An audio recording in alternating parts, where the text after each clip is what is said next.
लेकिन मैं आपके माध्यम से इस सरकार से पूछना चाहता हूं, आपके पुरखे इस वक्त क्या कर रहे थे जब शहीद आजम भगत सिंह वंदे मातरम लगा रहे थे, शहीद सुखदेव वंदे मातरम लगा रहे थे, शहीद राजगुरु वंदे मातरम का नारा लगा रहे थे, शहीद खुदीराम बोस वंदे मातरम का नारा लगा रहे थे। उस वक्त आप क्या कर रहे थे? क्या कर रहे थे आप? वंदे मातरम का नारा लगाकर लोग जेल गए, लाठियां पड़ी उनको। मैं आपके माध्यम से इस सरकार से पूछना चाहता हूं, आरएसएस के 4 लोगों का नाम बताओ जो वंदे मातरम नारा लगा के जेल गए। उनका नाम बताओ आप। 4 लोगों का नाम बताओ आप। अपने 4 पुरखों का नाम आप बताओ। आप नहीं बता सकते क्योंकि आजादी के आंदोलन में आपका कोई इतिहास नहीं। आजादी के आंदोलन में आपका कोई इतिहास नहीं, यही आपकी कुंठा है। तो इसलिए कभी आप कहते हो सरदार वल्लभ भाई पटेल आपके हैं। अरे भैया, सरदार वल्लभ भाई पटेल ने आरएसएस के ऊपर बैन लगाया था, यह रिकॉर्डेड हिस्ट्री है। और जब 18 महीने जेल में रखा गया आरएसएस के लोगों को राष्ट्रपिता महात्मा गांधी की हत्या के अपराध में, जब उनको छोड़ा गया, बैन हटाया गया, तो उसमें शर्त लगाई कि आप राष्ट्रीय ध्वज को मानेंगे, यानी कि आप तिरंगे झंडे को भी नहीं मानते थे।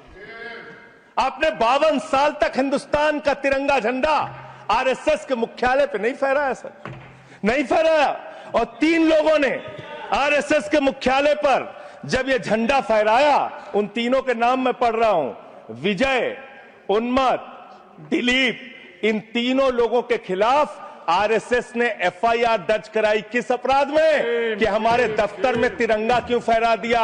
और कितने साल तक मुकदमा लड़े? 13 साल तक मुकदमा लड़े। यह है आपकी असलियत। आप तिरंगे का विरोध करते हैं, भारत के राष्ट्रीय ध्वज का विरोध करते हैं। जो लोग तिरंगे और राष्ट्रीय ध्वज का विरोध कर सकते हैं वो भारत माता के सच्चे सपूत नहीं है, वो नहीं है हमारे निगाह में। और मैं आपको बताता हूं सर,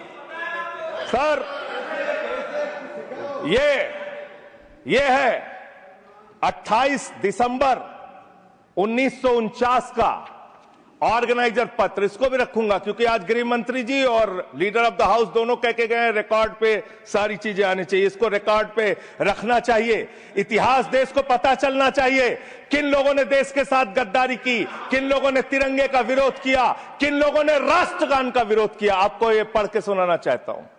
ये ऑर्गेनाइजर है, क्या लिख रहा है? What is the moral sanction behind government's choice of Jan Gana Man, except that it can be made an item of entertainment. आप राष्ट्रगान का विरोध कर रहे हैं, आप भारत के राष्ट्रगान का विरोध कर रहे हैं। आपके मुख्य पत्र में भारत के राष्ट्रगान का विरोध लिखा गया है। इसके लिए भारत के प्रधानमंत्री को और पूरी की पूरी भारतीय जनता पार्टी को, जो अपने आप को आरएसएस को अपना आदर्श मानती है, पूरे देश से माफी मांगनी चाहिए। ये रिकॉर्ड पे लाऊंगा सर, इसको रख लीजिएगा, ये रिकॉर्ड पे रखा जाए। मान्यवर, फिर से बोल दे रहा हूं, 28 दिसंबर 1949 ऑर्गेनाइजर अखबार जो आरएसएस का मुख्य पत्र है, और इस आरएसएस के मुख्य पत्र में फिर से लिख दे रहा हूं, फिर से पढ़ दे रहा हूं क्या लिखा हुआ है। What is the moral sanction behind government's choice of Jan Gana Man? Unnecessary, it will get provoked. It can be made an item of entertainment. Please continue. ये लिखा हुआ है।